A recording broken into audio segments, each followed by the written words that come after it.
आज अमावस्या की रात थी। गांव में सन्नाटा पसरा था। हवा ठंडी थी, पेड़ों की पत्तियां हिल रही थीं। सब लोग अपने घरों में थे। केवल रामू बाहर था। वह अपने दोस्तों के साथ था।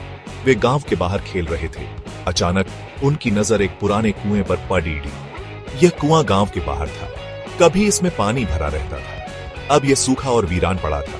लोग यहां आने से डरते थे। रामू के दोस्तों ने कहा, चलो यहां से चलते हैं, यह जगह डरावनी है।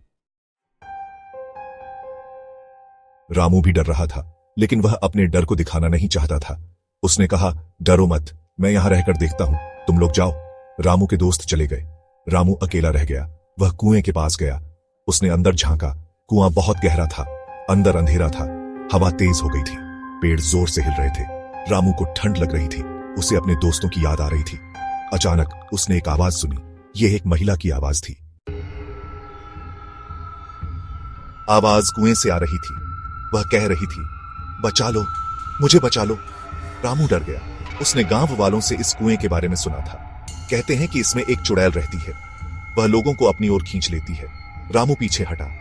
वह भागना चाहता था, लेकिन उसके पैर जैसे जमीन से चिपक गए थे। आवाज फिर आई, बचा लो, मुझे बचा लो, मुझे।